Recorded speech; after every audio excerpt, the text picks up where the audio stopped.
বিশ্ব সংবাদে আপনাকে স্বাগত। শুরুতেই জানাবো হাতে পাওয়া সর্বশেষ আন্তর্জাতিক সংবাদের শিরোনাম, পরে বিস্তারিত জানিয়ে দেব। এই মুহূর্তে হাতে পাওয়া সর্বশেষ গুরুত্বপূর্ণ আপডেট আন্তর্জাতিক সংবাদ। ইরান ইসরায়েল ফিলিস্তিনি ত্রিমুখী যুদ্ধ চলছে। সর্বপ্রথমেই থাকছে আল্লাহর গজব শুরু ইসরায়েলে। এবার ইসরায়েলের একটি বিমান ঘাঁটিতে ভয়াবহ অগ্নিকাণ্ডের ঘটনা ঘটেছে। রাজধানী তেল আবিবে অবস্থিত হাসুমের নামের একটি ঘাঁটিতে এ ঘটনা ঘটে। আর ওই ঘাঁটিতে ইসরায়েলের বিভিন্ন ধরনের অস্ত্র সংরক্ষণ করা রয়েছে। প্রিয় দর্শক, এ বিষয়ে থাকছে একটি বিস্তারিত প্রতিবেদন, ভিডিওটি না টেনে দেখতে থাকুন। এবারে জানাবো, ইসরায়েল সংশ্লিষ্ট 3টি জাহাজে হামলা চালিয়েছে ইয়েমেনের বিদ্রোহী গোষ্ঠী হুতিরা। তারা জানিয়েছে এডেন উপসাগর ও ভারত মহাসাগরে এ হামলা চালানো হয়েছে। জানাবো, সুইজারল্যান্ডে জেনেভা বিশ্ববিদ্যালয়ে অভিযান চালিয়ে ফিলিস্তিনপন্থী বিক্ষোভরত শিক্ষার্থীদের সরিয়ে দিয়েছে পুলিশ। মঙ্গলবার স্থানীয় সময় ভোর 5টায় ক্যাম্পাসে ঢুকে শিক্ষার্থীদের উপর চড়াও হওয়ার এ ঘটনা ঘটে। এদিকে ফিলিস্তিনের গাজা ভূখণ্ডে অবিরাম ইসরায়েলি আগ্রাসনে নিহতদের প্রায় অর্ধেকই নারী ও শিশু। জাতিসংঘ এ তথ্য নিশ্চিত করে বলেছে, নিহত ফিলিস্তিনিদের অন্তত 50% নারী ও শিশু। খবর ফক্স নিউজের। জানিয়ে দেব, পাকিস্তান নিয়ন্ত্রিত কাশ্মীরে আটা ও বিদ্যুতের দাম বৃদ্ধির প্রতিবাদে বিক্ষোভ দেখা দিয়েছে। এতে বেশ কিছু হতাহতের ঘটনা ঘটেছে। ব্রিটিশ সংবাদ মাধ্যম বিবিসি জানিয়েছে, সোমবার সন্ধ্যায় ওই অঞ্চলে সামরিক বাহিনীর সঙ্গে বিক্ষোভকারীদের সংঘর্ষে এক পুলিশ সদস্য সহ 4 জন নিহত এবং শতাধিক আহত হয়েছেন। এবং সর্বশেষ জানাবো, কাসাম ব্রিগেডের হামলায় ইসরায়েলি বাহিনীর ব্যাপক ক্ষয়ক্ষতি। এতক্ষণ শিরোনাম শুনছিলেন, এবার বিস্তারিত। প্রিয় দর্শক, আপনি যদি এই চ্যানেলে নতুন হয়ে থাকেন, ভিডিওটি দেখতে দেখতে চ্যানেলটি সাবস্ক্রাইব করে আমাদের সঙ্গেই থাকুন। আর এই ভিডিও সম্পর্কে আপনি আপনার মূল্যবান মতামতটি কমেন্ট বক্সে জানিয়ে দিন ভিডিওটি কোথা থেকে দেখছেন।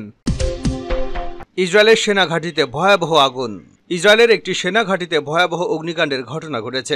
রাজধানী তেল আবিবে অবস্থিত হাসবের নামে একটি ঘাঁটিতে এ ঘটনা ঘটে। মঙ্গলবার সংবাদ মাধ্যম টাইমস অফ ইসরায়েল এক প্রতিবেদনে বিষয়টি নিশ্চিত করেছে।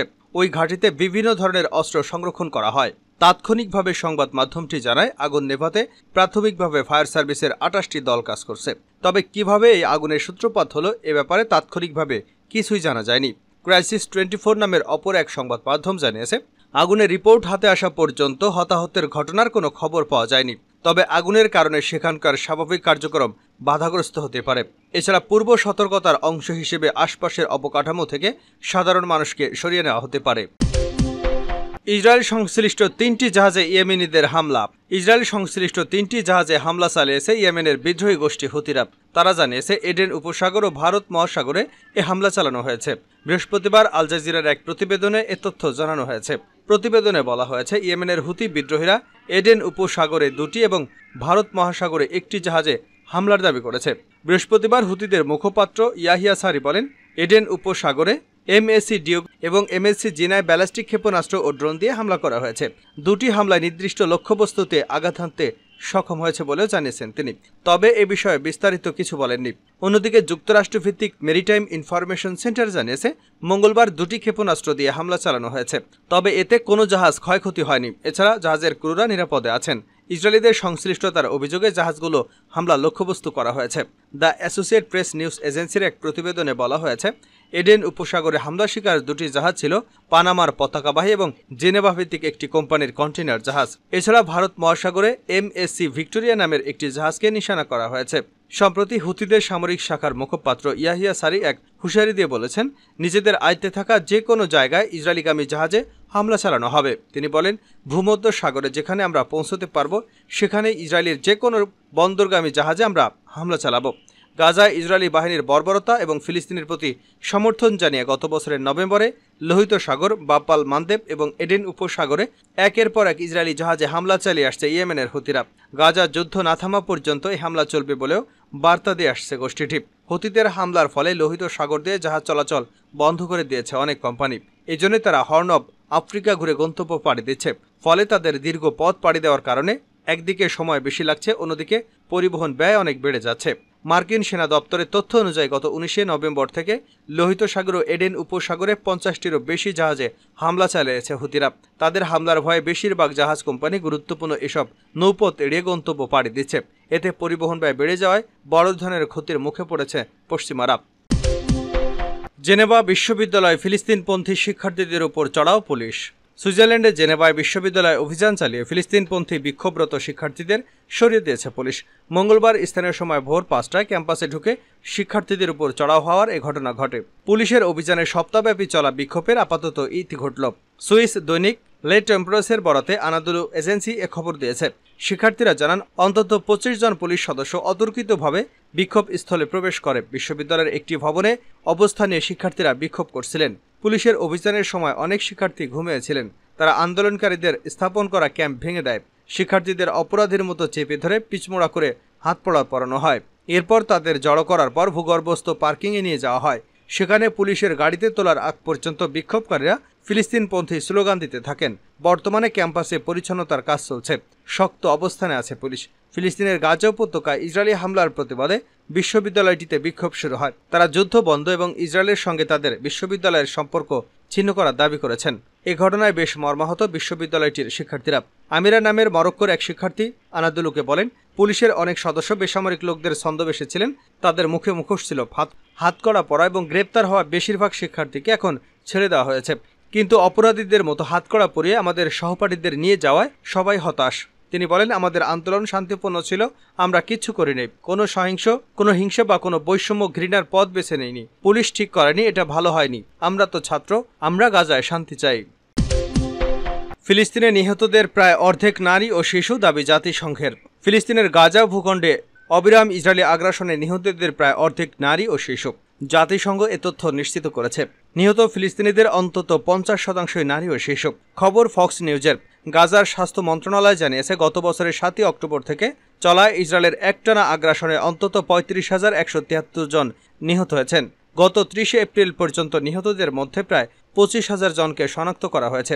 এর মধ্যে 40% পুরুষ, 20% নারী এবং 32% শিশু, আর 8% বয়স্ক মানুষ রয়েছেন। মঙ্গলবার বিশ্ব স্বাস্থ্য সংস্থার মুখপাত্র ক্রিশ্চিয়ানো লিন্ডবেয়ার বলেছেন, এই পরিসংখ্যানটি এখন পর্যন্ত সরবরাহ করা তথ্যগুলোর মধ্যে সবচেয়ে ব্যাপক। জেনেভায় সাংবাদিকদের বলেন, অজ্ঞাত পরিচয়ের ক্ষেত্রে একই অনুপাত প্রয়োগ করলে এবং নিহত বয়স্ক নাগরিকদের অর্ধেক নারী হলে এটা আশা করা যেতেই পারে যে নিহত 35,000-এরও বেশির মধ্যে অন্তত 56% নারী ও শিশু রয়েছেন। তবে জাতিসংঘ পরে এই পরিসংখ্যান সংশোধন করে 50%-এর কথা জানিয়েছে। এদিকে ইসরায়েলের পররাষ্ট্রমন্ত্রী ইসরায়েল কাটস এক্সে বলেছেন, কেউ যদি ইসরায়েলের বিরুদ্ধে অপপ্রচারের জন্য সন্ত্রাসী সংগঠনের ভুয়া তথ্যের উপর নির্ভর করে, সে ইহুদি বিরোধী এবং সন্ত্রাসবাদকে সমর্থন করে। পাকিস্তান নিয়ন্ত্রিত কাশ্মীরে বিক্ষোভ, সহিংসতায় নিহত 4। পাকিস্তান নিয়ন্ত্রিত কাশ্মীরে আটা ও বিদ্যুতের দাম বৃদ্ধির প্রতিবাদে বিক্ষোভ দেখা দিয়েছে। এতে বেশ কিছু হতাহতের ঘটনা ঘটেছে। ব্রিটিশ সংবাদ মাধ্যম বিবিসি জানিয়েছে, সোমবার সন্ধ্যায় এই অঞ্চলে আধাসামরিক বাহিনীর সঙ্গে বিক্ষোভকারীদের সংঘর্ষে এক পুলিশ সদস্য সহ 4 জন নিহত এবং শতাধিক আহত হয়েছেন। নিহত 4 জনের মধ্যে একজন পুলিশ কর্মকর্তা বলে জানিয়েছে স্থানীয় কর্তৃপক্ষ। পাকিস্তানের সম্মিলিত সামরিক হাসপাতালের এক চিকিৎসক জানিয়েছেন, নিহতদের মধ্যে 2 জন গুলির আঘাতে মারা গেছেন। নিহতদের স্মরণে 13 মে দিনটিকে কালো দিবস হিসেবে ঘোষণা করার দাবি তুলেছে জম্মু কাশ্মীরের জয়েন্ট আওয়ামী অ্যাকশন কমিটি। আন্তর্জাতিক সংবাদ মাধ্যমগুলো প্রতিবেদন থেকে জানা গেছে, মুদ্রাস্ফীতি, নিত্যপণ্যের মূল্যবৃদ্ধি, চড়া রাজস্ব এবং বিদ্যুৎ সংকটের প্রতিবাদে শুক্রবার থেকে বিক্ষোভের ডাক দেয় জেএসি। তাদের আহ্বানে সাড়া দিয়ে রাস্তায় নেমে আসে হাজার হাজার মানুষ। বিক্ষোভ ক্রমেই বাড়তে থাকে। শনিবার বিক্ষোভকারীরা আঞ্চলিক রাজধানী মুজাফফরবাদের দিকে অগ্রসর হতে থাকে। পরিস্থিতি নিয়ন্ত্রণে ওই অঞ্চলের ইন্টারনেট এবং মোবাইল সেবা বন্ধ করে দেওয়া হয় সব শিক্ষা প্রতিষ্ঠান, গণপরিবহন ও ব্যবসা প্রতিষ্ঠান। এমন পরিস্থিতির মধ্যে সোমবার বিক্ষোভ থামাতে আঞ্চলিক রাজধানী মুজাফফরবাদে আধা সামরিক বাহিনী ও রেঞ্জার্স পাঠায় কর্তৃপক্ষ। সে সময় তারা বেশ কয়েকজন জেএসি নেতা এবং বিক্ষোভকারীদের আটক করে। জেএসি নেতাদের আটকের ঘটনায় আরও ক্ষুব্ধ হয়ে ওঠেন বিক্ষোভকারীরা। এক পর্যায়ে তারা আধা সামরিক জওয়ানদের উপর চড়াও হন। সেই সময় রেঞ্জার বাহিনী বিক্ষোভকারীদের উপর গুলি ছোড়ে এবং কাঁদানে গ্যাস ছড়ে। পরিস্থিতি নিয়ন্ত্রণের বাইরে চলে যাওয়ায় সোমবারে জেএসি নেতাদের সঙ্গে বৈঠকে বসে পাকিস্তান কেন্দ্রীয় সরকার। কাসাম ব্রিগেডের হামলায় ইসরায়েলি বাহিনীর ব্যাপক ক্ষয়ক্ষতি। ইসরায়েলি বাহিনীর উপর একাধিক হামলা চালিয়েছে হামাসের সশস্ত্র শাখা কাসাম ব্রিগেড। রাফা পূর্বাঞ্চলীয় আল সালা এলাকায় ইয়াসিন 105 রকেট দিয়ে একটি ইসরায়েলি সেনাবাহিনীর রণতরী ধ্বংস করে দেওয়া হয়েছে। মঙ্গলবার টেলিগ্রাম চ্যানেলে তারা হামলার বিষয়টি নিশ্চিত করেছে। কাসাম ব্রিগেডের মুখপাত্র আবু ওবায়দা বলেন, তারা গত 4 দিনে ইসরায়েলের 71টি যান পুরোপুরি অথবা আংশিকভাবে ধ্বংস করেছেন। তিনি বলেন, আমাদের যোদ্ধারা 16টি সামরিক মিশন পরিচালনা করে 16 জয়নবাদী সৈন্যকে নিশ্চিতভাবে হত্যা করেছে। আরও বেশ কয়েকজন আহত হয়েছে। তিনি আরও জানান, তাদের হামলার মধ্যে ছিল ইসরায়েলি অবস্থানে গোলাবর্ষণ করা, বিস্ফোরক ডিভাইস দিয়ে তাদেরকে টার্গেট করা, শূন্য দূরত্ব থেকে তাদের পিছু নেওয়া এবং যেসব স্থানে ইসরায়েলি সামরিক বাহিনী কাজ করছে সেখানকার বাড়ি ও সুড়ঙ্গ বুবি ট্র্যাপ করা। কাসাম ব্রিগেড বলছে, রাফাল আল সালামে ইয়াসিন 105 রকেট দিয়ে একটি ইসরায়েলি সেনাবাহিনীর রণতরী ধ্বংস করা হয়েছে। এতে কয়েকজন ক্রু নিহত হয়েছে এবং অন্যরা আহত হয়েছে। এছাড়া রাফার পূর্বাঞ্চলে ইসরায়েলি সামরিক বুলডোজার উড়িয়ে দেওয়া হয়েছে। তারা আরও জানিয়েছে, গাজার উত্তরাঞ্চলে জাবালিয়া পূর্বাঞ্চলের একদল ইসরায়েলি সেনা এবং সামরিক যানে গোলাবর্ষণ করা হয়েছে। একই সঙ্গে জাবালিয়ার উত্তর ও পূর্বে ইয়াসিন 105 রকেট দিয়ে মারাকাবা ট্যাঙ্ক লক্ষ্য করে হামলা চালানো হয়েছে। পাশাপাশি জাবালিয়ার পূর্বাঞ্চলে স্নাইপারের গুলিতে এক ইসরায়েলি সেনা আহত হয়েছে। হামাসের হামলা নিয়ে ইসরায়েল কোনো মন্তব্য করেনি। এদিকে ফিলিস্তিনের অবরুদ্ধ গাজা ভূখণ্ডে ইসরায়েলি বিমান হামলায় কমপক্ষে 30 জন নিহত হয়েছেন, আহত হয়েছেন আরও বহু মানুষ। অবরুদ্ধ এই উপত্যকাটির মধ্যাঞ্চলীয় নুসিরাত শরণার্থী শিবিরের একটি ভবনে ইসরায়েল হামলা চালালে হতাহতের ওই ঘটনা ঘটে।